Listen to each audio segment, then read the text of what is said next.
Saat kita melakukan pemeriksaan, satu persatu kita analisa, mulai dari detak jantung bayi pertama terlihat normal, kemudian detak jantung bayi kedua juga normal,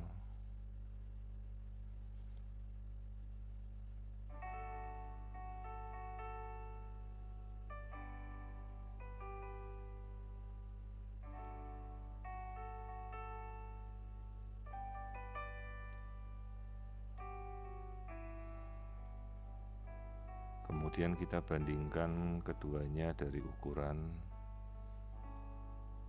Secara kentara terlihat bahwa bayi kedua jauh lebih besar selisihnya.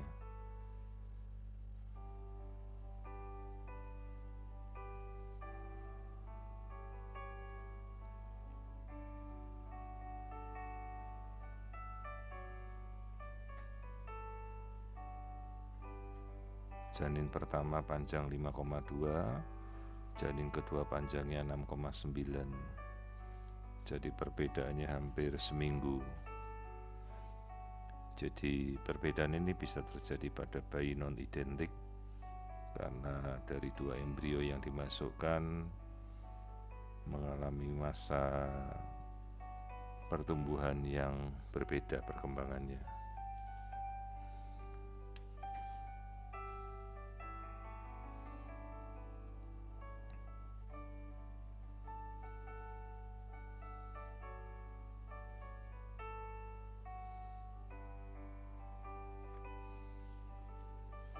Kemudian kita amati satu-satu perkembangan, mulai dari kita amati lapisan tengkuk, juga kita amati bagian dari tulang hidung,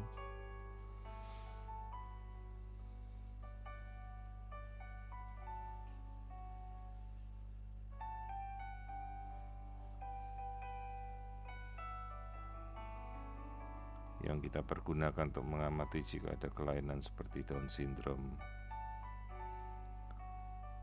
Kemudian kita pindah pengamatan pada bayi kedua.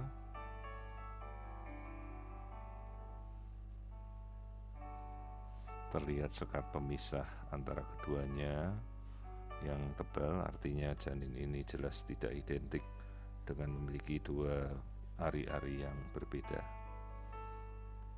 Di sini kita mengamati tulang hidung pada bayi kedua dan lapisan tengkuk atau punuk pada bayi kedua dengan perkembangan yang normal.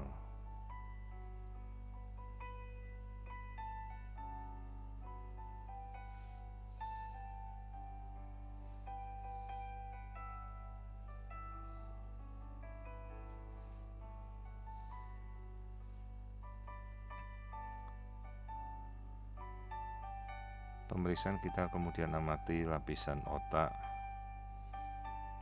dan pemeriksaan lebih detail pada bagian organ-organ seperti jantung dan struktur bagian dalam dari bayi.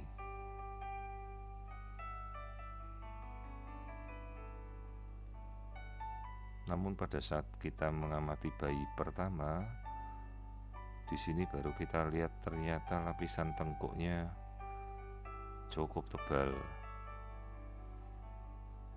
Jadi pada saat pertama kali kita lihat, kita tidak melihat lapisan ini. Sementara pada pergantian posisi ternyata kelihatan bayi A atau bayi pertama ini ternyata tengkuknya tebal, sehingga menjadi perhatian bagi kita untuk kita ukur kembali. Jangan sampai kita lolos dalam melakukan pemeriksaan bahwa ada kelainan pada daerah penebalan tengkuk leher.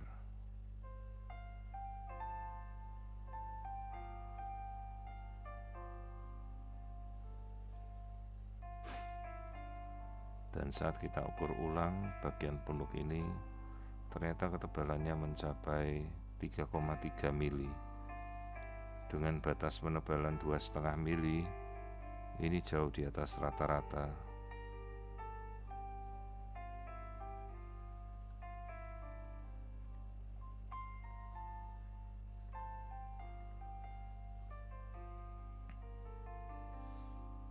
Kelamin bayi kedua kemungkinan adalah laki-laki, sementara bayi pertama belum bisa kita lihat dengan jelas.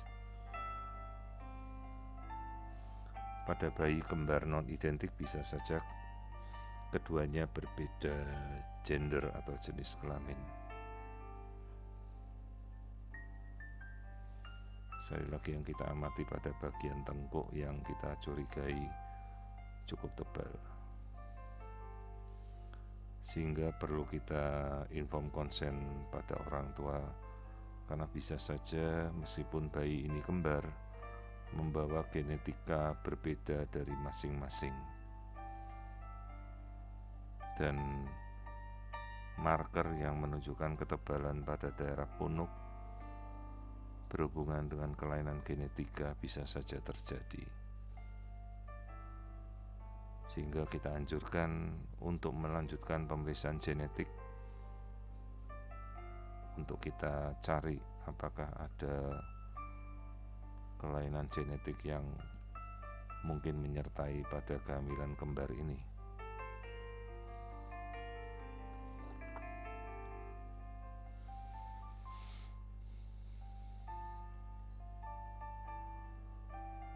Janin pertama kita coba amati, secara keseluruhan terlihat bentuk tubuh yang normal.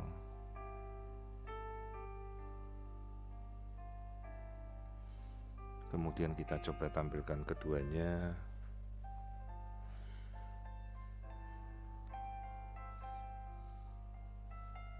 Baik janin A dan janin B.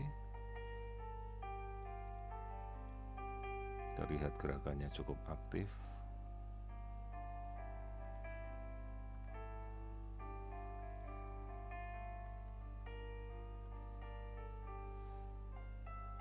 Ini adalah tampilan dari kedua janin sekaligus. Terlihat janin A, janin B, perubahan ukurannya, perbedaannya cukup kentara, di mana janin B terlihat lebih besar daripada janin A.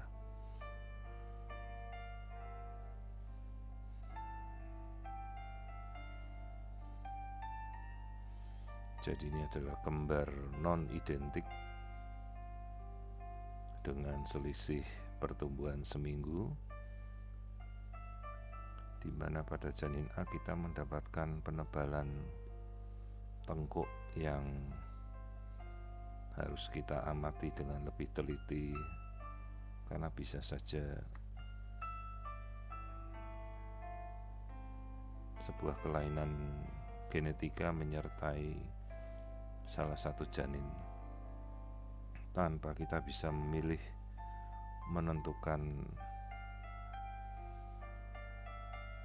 antara keduanya. Jadi sekalipun kita mungkin mengetahui bahwa ada kelainan genetika pada salah satu janin, kita tidak bisa memilih, keduanya tetap harus dilanjutkan. Dan kita perlu beritahukan pada orang tua bahwa adanya penebalan pada lapisan tengkuk ini mungkin bisa membawa kelainan genetik pada janin yang pertama.